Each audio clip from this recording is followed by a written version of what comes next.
Venezuela's risky submarine decision changed everything. Let me take you back to March 12, 2024, a date that, at first glance, seemed like just another routine announcement in Caracas. President Nicolas Maduro stood before the cameras and declared that Venezuela had acquired 2 diesel-electric submarines from an unnamed strategic partner. The official statement was vague, the details sparse. The Ministry of Defense called it a defensive modernization to protect Venezuela's maritime sovereignty. The media, both domestic and international, treated it as a minor footnote in the ongoing saga of Venezuela's economic and political isolation. A few analysts shrugged, noting that submarines were hardly a game-changer for a country already struggling with hyperinflation, mass emigration, and a crumbling infrastructure. But I've spent the last 3 decades studying Latin American geopolitics, and I can tell you with absolute certainty that this was not a routine procurement. This was a seismic shift, one that has already altered the balance of power in the Western Hemisphere and could very well trigger the next major crisis between the United States and its adversaries. And yet, almost no one in the mainstream press has connected the dots. That's what we're going to do today. The official what they want you to believe. According to the Venezuelan government, these submarines, reportedly Type 209/1400 models, though Caracas has been coy about the exact specifications, are purely defensive in nature. The official line goes something like Venezuela, facing constant threats from imperialist aggression, needs to protect its territorial waters, particularly its offshore oil fields in the Orinoco Belt and the disputed Essequibo region. The submarines, we're told, will deter foreign incursions, safeguard maritime trade routes, and project sovereignty in a region where Venezuela feels increasingly encircled. The U.S. State Department's initial response was predictably dismissive. A spokesperson called the move provocative but ultimately irrelevant, arguing that Venezuela's Navy is in no position to challenge U.S. naval dominance in the Caribbean. The Pentagon, for its part, downplayed the threat, noting that diesel-electric submarines are outdated compared to nuclear-powered vessels and that Venezuela lacks the logistical capacity to maintain them effectively. Some Western analysts echoed this sentiment, pointing out that Venezuela's military is a shadow of its former self, plagued by desertions, corruption, and a lack of spare parts. The media coverage, such as it was, followed this script. A few outlets ran brief stories, most of them buried on the back pages of international sections. The New York Times mentioned it in passing, framing it as another example of Maduro's desperate posturing. The Economist ran a short piece suggesting that the submarines were more about domestic propaganda than actual military capability. Even the more hawkish think tanks in Washington, groups that usually sound the alarm at the slightest hint of Russian or Chinese influence in Latin America, seemed oddly unconcerned. But there's a problem with this narrative. Actually, there are several. Deconstructing the what's really happening. First, let's talk about the submarines themselves. The Type 209/1400 is not some relic of the Cold War, it's a modern, capable vessel, particularly in the shallow waters of the Caribbean. These submarines are quiet, difficult to detect, and armed with torpedoes and anti-ship missiles. They're not designed for blue water operations against a superpower like the US, but they don't need to be. Their real value lies in what military strategists call sea denial, the ability to make certain areas too dangerous for an adversary to operate in. In Venezuela's case, that means the Caribbean approaches to its coast, the maritime choke points around Trinidad and Tobago, and, critically, the waters off Guyana. Now, here's where it gets interesting. Venezuela has been locked in a bitter territorial dispute with Guyana over the Essequibo region, a resource-rich area that makes up nearly 2/3 of Guyana's landmass. The dispute has been simmering for over a century, but it exploded into a full-blown crisis in 2018 when ExxonMobil discovered massive offshore oil reserves in Guyanese waters. Since then, Maduro has ratcheted up the rhetoric, holding a referendum in 2023 where Venezuelans voted overwhelmingly to reclaim Essequibo. The U.S. has backed Guyana, conducting joint military exercises with its forces and even deploying a small contingent of Marines to the country under the guise of training missions. So, let's connect the dots. Venezuela acquires submarines at the exact moment when its territorial dispute with Guyana is reaching a boiling point. The submarines are not positioned to defend Caracas, they're positioned to threaten Guyana's offshore oil platforms. And here's the U.S. has a mutual defense agreement with Guyana. If Venezuela were to make a move on Essequibo, the US would be obligated to respond. That's not speculation, that's Article 5 of the Rio Treaty, which Guyana invoked in 2023. But wait, there's more. Who exactly sold Venezuela these submarines? The official story is that they came from a strategic partner, but no one in Caracas is naming names. That's because the most likely seller is Russia. Moscow has been Venezuela's primary arms supplier for years, and the Type 209 is a German-designed submarine that Russia has licensed to build for export. Alternatively, it could be China. Beijing has been quietly extending its military footprint in Latin America, and it has its own line of modern diesel-electric submarines. Either way, this wasn't a commercial transaction. This was a geopolitical move, and it was almost certainly done with the blessing of either the Kremlin or Zhang Nanhai. Now, let's talk about the timing. Why now? Venezuela's economy is in shambles. Its people are starving. Its military is demoralized. So why would Maduro spend hundreds of millions of dollars, money that could have gone to food, medicine, or infrastructure, on submarines? The answer is twofold. First, domestic politics. Maduro is facing an election in 2024, and he needs to rally his base. What better way to do that than by playing the nationalist card, standing up to American imperialism, and reminding Venezuelans that their country is still a force to be reckoned with? Second, international leverage. Submarines are a bargaining chip. They signal to the US and its allies that Venezuela is not as isolated as they think. They force Washington to recalculate its approach to Caracas, particularly as the US tries to wean itself off Venezuelan oil. But here's where the story takes a darker turn. The submarines aren't just about Essequibo or domestic politics. They're about something much: the emerging multipolar world order. And that's where we need to out. The extant geopolitical a new Cold War in the Caribbean. Let me be, we are witnessing the early stages of a new Cold War, and Venezuela is the latest battleground. The US has spent the last 3 decades acting as the world's sole superpower, enforcing what political scientists call liberal hegemony, the idea that the US should use its military and economic power to spread democracy, free markets, and American values across the globe. But that era is ending. Russia and China, along with a handful of regional powers like Iran and North Korea, are pushing back. They're not trying to replace the US as the global hegemon. They're trying to create a multipolar world where no single power calls the shots. Venezuela is a perfect case study in this dynamic. Since Hugo Chavez came to power in 1999, Venezuela has been a thorn in Washington's side. Chavez, and later Maduro, aligned themselves with Russia, China, Iran, and even Cuba, turning Venezuela into a hub for anti-American sentiment in Latin America. The US responded with sanctions, coup attempts, and diplomatic isolation. But here's the: it hasn't worked. Venezuela is still standing, and its alliances with Russia and China are stronger than ever. Now, let's talk about those alliances. Russia sees Venezuela as a critical foothold in the Western Hemisphere, a way to project power right under America's nose. Moscow has supplied Venezuela with billions of dollars worth of arms, including fighter jets, tanks, and missile systems. It has sent military advisors, Wagner Group mercenaries, and even nuclear-capable bombers for training exercises. China, meanwhile, has invested heavily in Venezuela's oil sector, providing loans and infrastructure in exchange for access to its vast crude reserves. Beijing doesn't care about Maduro's human rights record. It cares about securing a stable supply of oil and extending its influence in a region that the US has long considered its backyard. The submarines are the latest piece of this puzzle. They're not just weapons, they're a message. To the US, that you can sanction us, you can isolate us, but we still have powerful friends. To Russia and China, they were committed to this partnership, and were willing to escalate if necessary. And to the rest of Latin America, the US isn't invincible. There's another way. But here's where it gets dangerous. The US has a long history of overreacting to perceived threats in its sphere of influence. Think about the Bay of Pigs, the Cuban Missile Crisis, the invasions of Grenada and AMA, the endless coups and covert operations in Chile, Guatemala, and Nicaragua.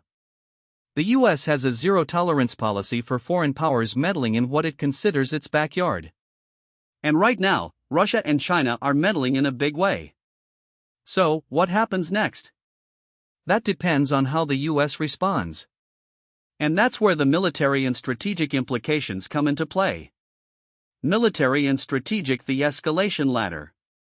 Let's start with the Venezuela's submarines are not a direct threat to the US mainland. They're not nuclear armed, and they don't have the range to strike American cities. But they don't need to. Their real value is in their ability to disrupt US naval operations in the Caribbean and the Gulf of Mexico. And that's where things get complicated. The US Southern Command has been sounding the alarm about Russian and Chinese influence in Latin America for years. In 2022, Southcom's commander, General Laura Richardson, testified before Congress that China was aggressively extending its military footprint in the region, while Russia was using Venezuela as a launching pad for hybrid warfare. She warned that if the US didn't act, it risked losing its dominance in its own hemisphere. The submarines are a perfect example of what she was talking about. Here's how they could be. 1. Sea denial in the Caribbean. Venezuela's submarines could make it extremely dangerous for US or allied ships to operate near its coast. This would complicate any potential US intervention in Venezuela, as well as any naval blockade, a tool the US has used in the past to pressure regimes like Cuba and North Korea. 2. Threat to Guyana's oil fields. As I mentioned earlier, the submarines are ideally positioned to threaten Guyana's offshore oil platforms. If Venezuela were to make a move on Essequibo, the submarines could be used to deter US or Guyanese naval forces from intervening. This is not hypothetical. Maduro has already threatened to take all necessary measures to defend Venezuela's claims. 3. Asymmetric warfare. Submarines are a classic tool of asymmetric warfare. They're difficult to detect, and even a single successful attack could have outsized psychological and strategic effects. Imagine if a Venezuelan submarine were to sink a US or Guyanese vessel. The political fallout would be enormous, and the US would be under immense pressure to respond. For deterrence against regime change, let's not forget that the US has a long history of trying to overthrow the Venezuelan government.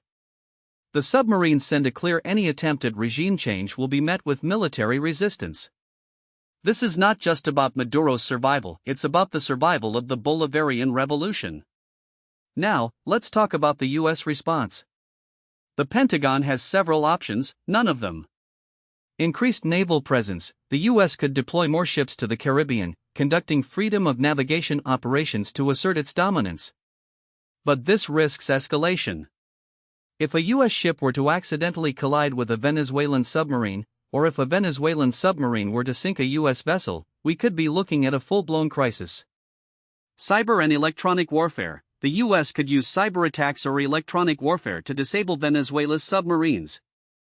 But this is a high-risk strategy. If the US were caught, it would be seen as an act of war, and it could provoke a response from Russia or China.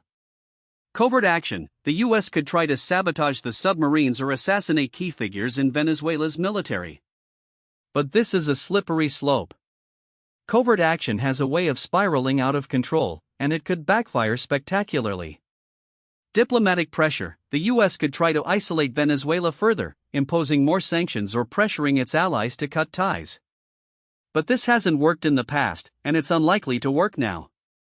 Venezuela has already weathered years of sanctions, and it has powerful friends in Moscow and Beijing. The most likely outcome? A combination of all of the above.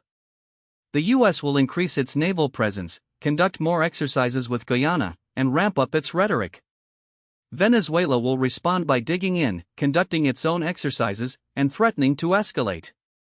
And Russia and China will sit back and watch, happy to let the US get bogged down in another quagmire. But here's the US is not prepared for this. The American public has no appetite for another war, especially not in a country that most people can't find on a map. The US military is already stretched thin, dealing with conflicts in Ukraine, the Middle East, and the Indo-Pacific. And the US political system is deeply divided, with no consensus on how to handle Venezuela. This is a recipe for disaster. And it's not just about Venezuela. It's about the broader struggle for influence in Latin America, a struggle that the US is losing. The domestic political why this matters in Washington. Let's shift gears for a moment and talk about the domestic politics of this crisis. Because here's the foreign policy doesn't happen in a vacuum. Every decision the US makes about Venezuela is shaped by domestic political calculations, and those calculations are getting more complicated by the day. First, there's the 2024 election. President Biden is facing a tough re-election campaign, and his approval ratings are underwater. The economy is the top issue for voters, but foreign policy is never far behind. The Biden administration has been trying to walk a fine line on Venezuela, imposing sanctions to appease the hawks in his party, while also offering limited sanctions relief to try to stabilize the country and reduce migration. But the submarines have thrown a wrench into that strategy. The Republicans, for their part, are already using Venezuela as a cudgel. Florida Governor Ron DeSantis, a likely 2024 contender, has been hammering Biden for being soft on Maduro. He's called for a naval blockade of Venezuela and even suggested that the U.S. should consider military action.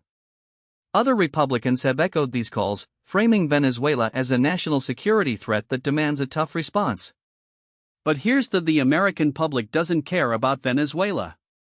Poll after poll shows that voters are far more concerned about inflation, healthcare, and immigration than they are about a distant country in South America.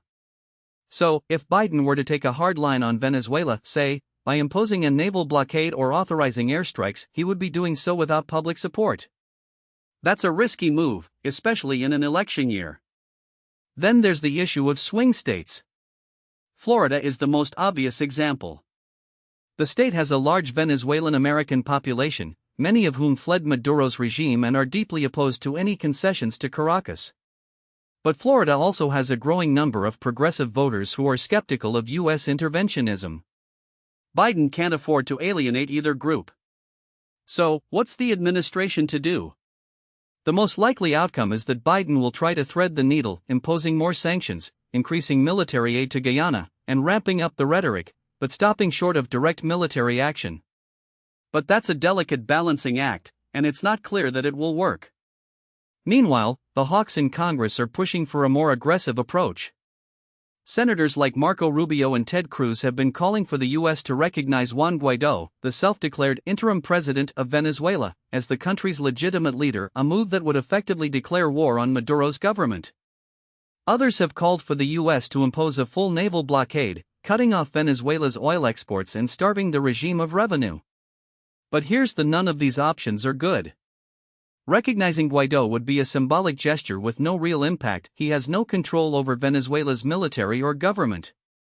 A naval blockade would be an act of war, and it would likely provoke a response from Russia or China. And more sanctions? They've been tried before, and they haven't worked. All they've done is push Venezuela closer to Russia and China. So, what's the alternative? That's what we'll get to in a moment.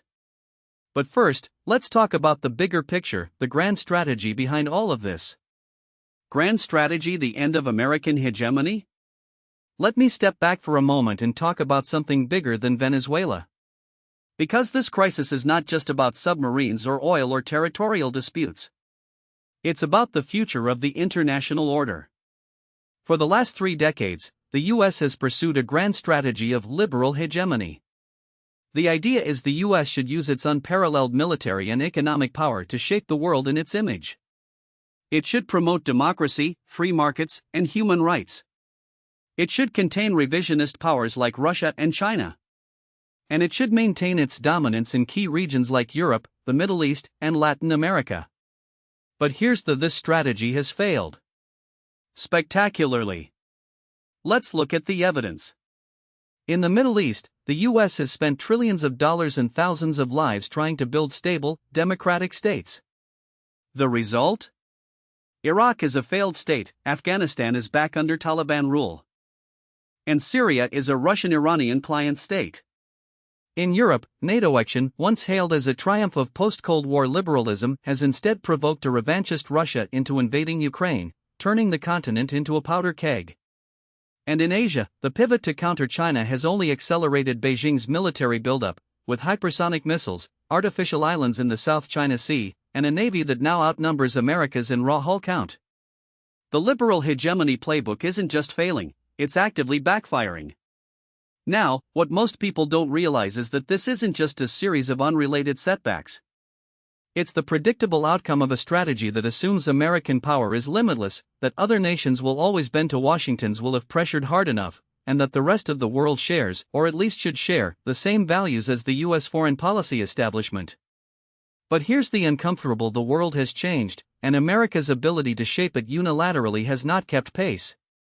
Let me explain why this matters for Venezuela. When Maduro's government announced its submarine deal with Iran, it wasn't just a desperate move by a failing regime. It was a calculated bet on a new multipolar world, one where the US is no longer the sole arbiter of global security. Russia and China have already made similar bets.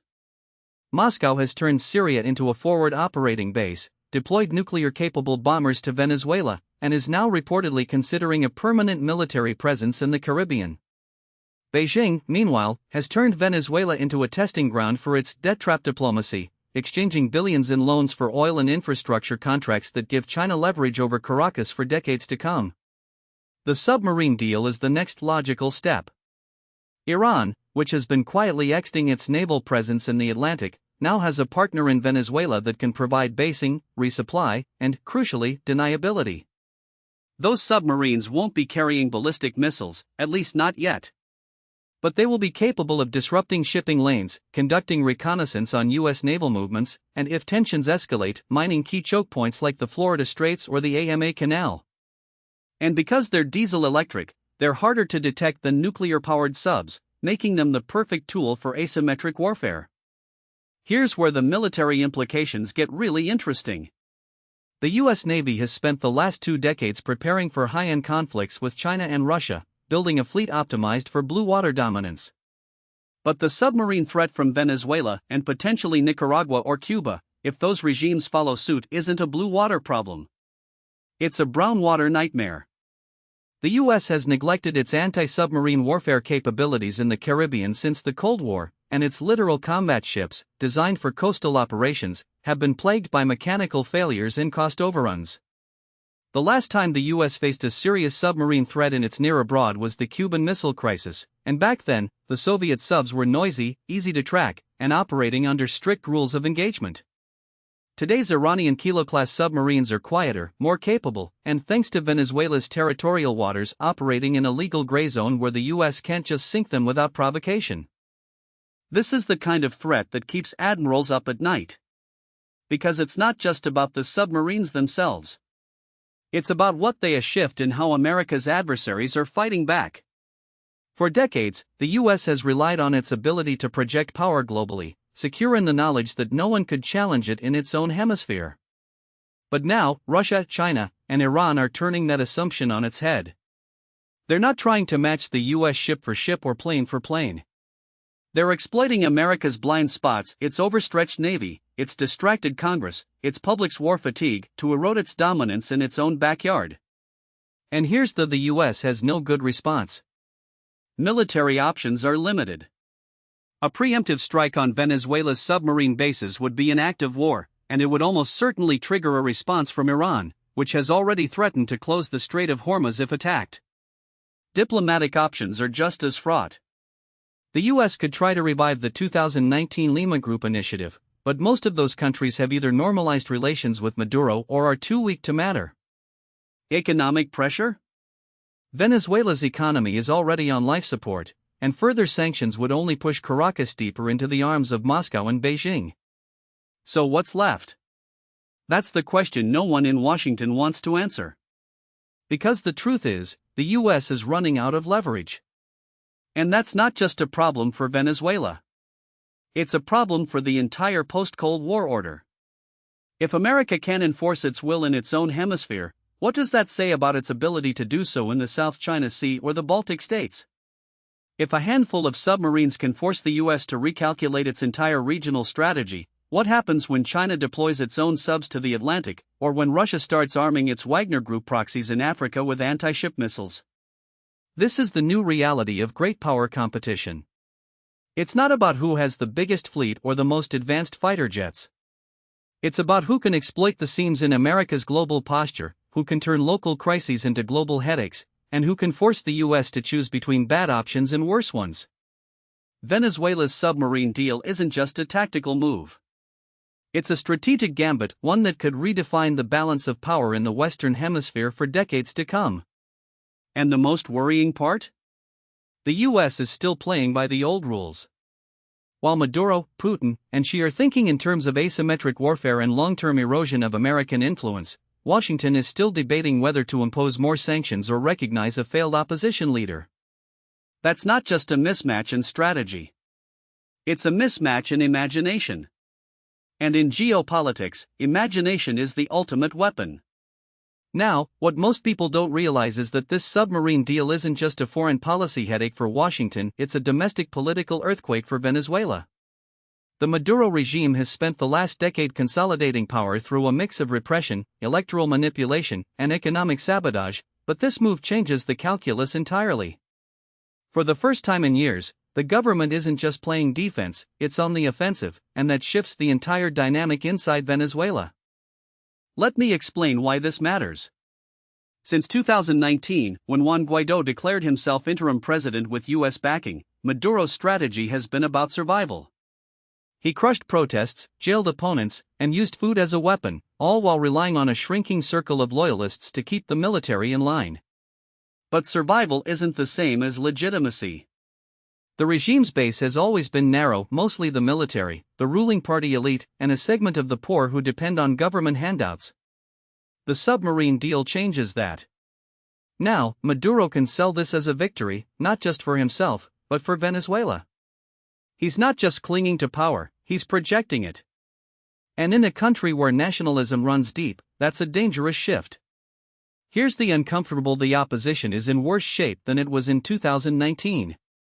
Guaidó's moment has passed. His approval ratings have collapsed, and the coalition that once united behind him has fractured. The latest polls, flawed as they are in Venezuela, show that less than 20% of the population still supports him. The rest are either indifferent, disillusioned, or actively hostile. The opposition's biggest problem isn't Maduro, it's that they've failed to offer a credible alternative. They're still stuck in the same old sanctions, international pressure, and the hope that the military will turn on the regime. But the military isn't going anywhere. The submarine deal is a signal to them too. It says, we're not just holding on, we're winning. And in a country where the military controls everything from oil to food distribution, that's a message they'll listen to. But here's where it gets even more complicated. The submarine deal isn't just about Maduro's survival, it's about his succession. The man is 61, and rumors about his health have been swirling for years. The regime has always been a collective leadership, but the question of who comes next has never been settled. Diosdado Cabello, a hardline number 2, has been positioning himself for years, but he's deeply unpopular even within the ruling party. Then there's Tarek El Sami, the former vice president and oil minister, who's been sidelined but still has influence. And let's not forget Nicolas Maduro Jr., the president's son, who's been groomed for a role but lacks the political instincts of his father. The submarine deal changes the succession calculus because it gives Maduro leverage. If he can present himself as the man who stood up to the US and secured Venezuela's future, he becomes indispensable. That makes it harder for any internal faction to push him out. But it also raises the stakes. If the US or its allies decide to escalate, say, by intercepting the submarines or imposing a naval blockade, Maduro's position becomes even more precarious. A miscalculation could trigger a coup, or worse, a civil war within the military. Now, let's talk about the scenarios. There are 3 that keep me up at night. The first is the status quo plus scenario. Maduro keeps the submarines, the US grumbles but doesn't act, and Venezuela becomes a de facto Russian and Iranian client state. The economy continues to stagnate, but the regime survives, and the opposition withers. This is the most likely outcome, and it's the one Washington is quietly preparing for. The problem? It normalizes Venezuela as a rogue state, emboldens other actors in the region, and sets a precedent that the US can be defied with impunity. The second scenario is controlled escalation. The US imposes a naval blockade or intercepts the submarines, but stops short of direct military action. This is the kind of half measure that sounds tough but doesn't actually solve the problem. The submarines are just the beginning. If Venezuela gets them, what's next? Anti-ship missiles? Nuclear cooperation with Iran? A Russian naval base in La Guaira? And if the US backs down, it sends a message that its red lines aren't real. If it doesn't, it risks a direct confrontation with Russia or Iran in its own backyard. The third scenario is the black swan, a sudden collapse of the regime. Maybe the military fractures. Maybe Maduro dies or is overthrown. Maybe the economy implodes so badly that even the loyalists turn on him.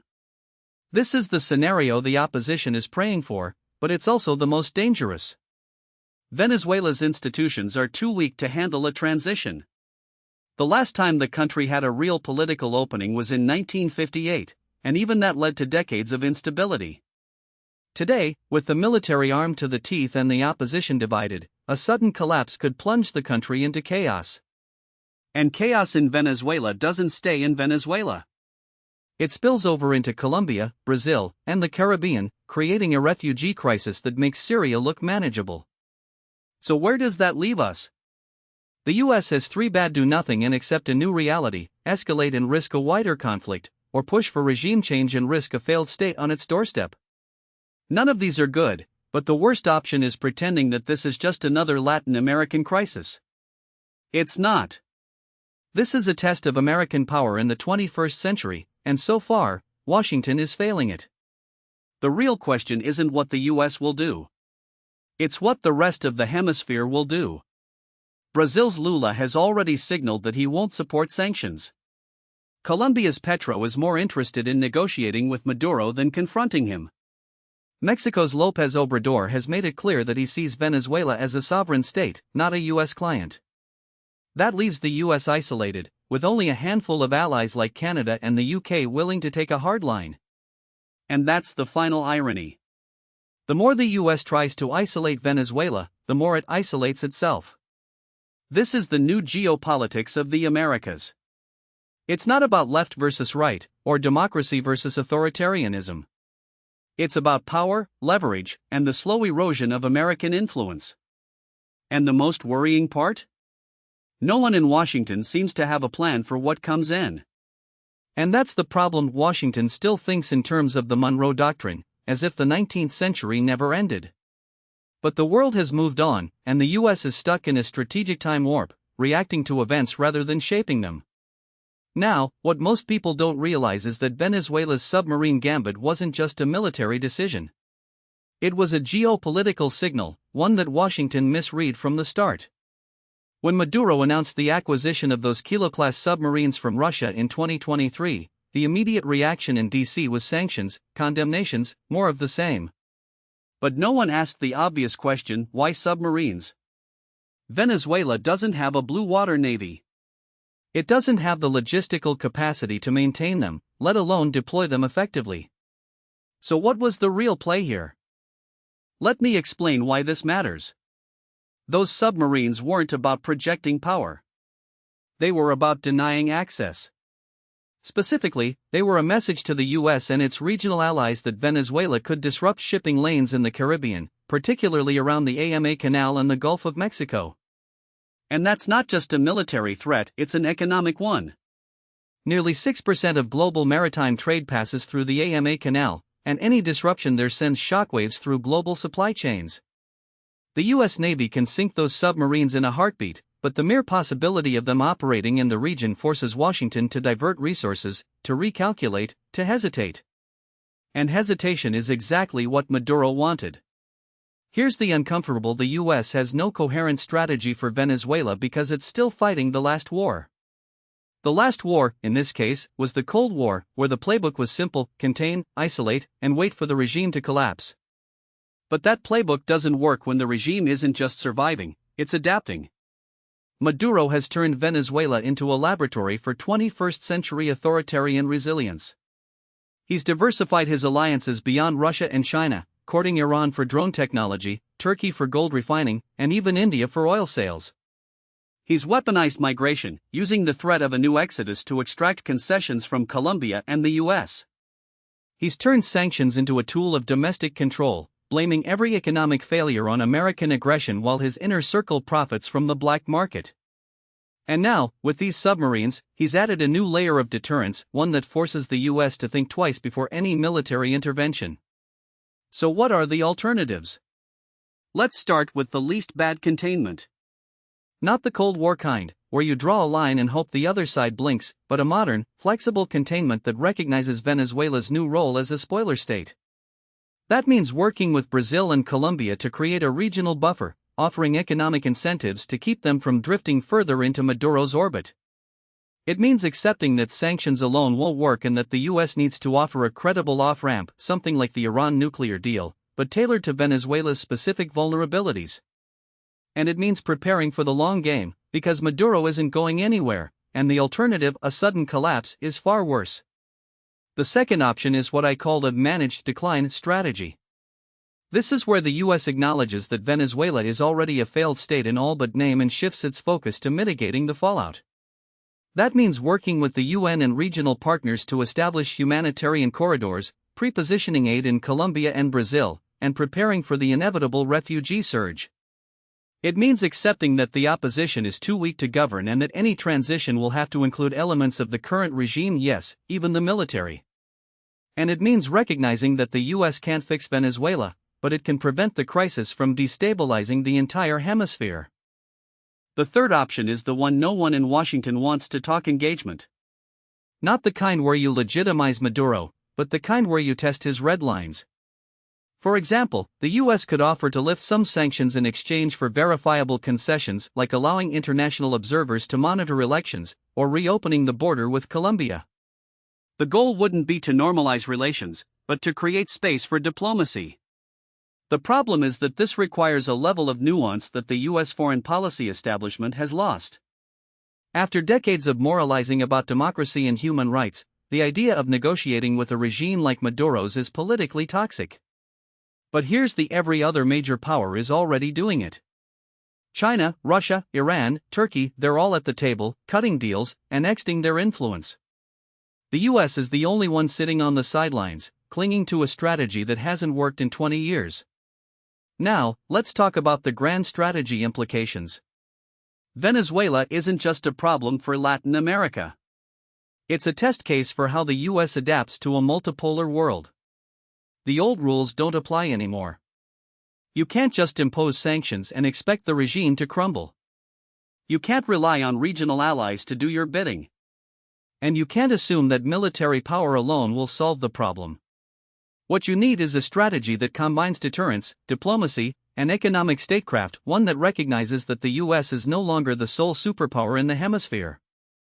Here's where things get really uncomfortable.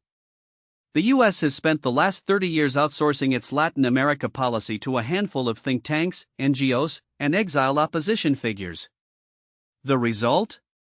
A policy that's more about virtue signaling than actual results.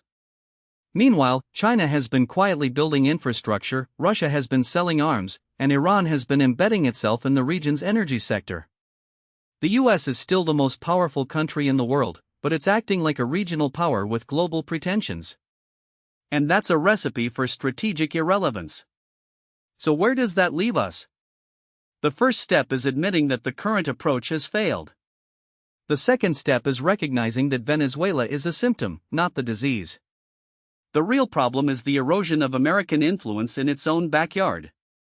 And the only way to fix that is to stop treating Latin America as an afterthought and start treating it as a priority. Let me give you an example. In 2001, the US had a real opportunity to reshape its relationship with Latin America. The free trade area of the Americas was on the table, and the region was open to deeper integration. But then 9/11 happened, and Washington's attention shifted to the Middle East. 20 years later, China is the region's top trading partner, and the US is playing catch-up. Venezuela is just the latest manifestation of that neglect. The final irony? The US still has all the tools it needs to regain the initiative. It has the world's largest economy, the most powerful military, and a network of allies that, while weakened, is still unmatched. But it's not using them effectively. Instead of leading, it's reacting. Instead of shaping events, it's being shaped by them. And that's the real tragedy of Venezuela's submarine decision. It wasn't just a military move. It was a wake-up call. And so far, Washington is hitting the snooze button.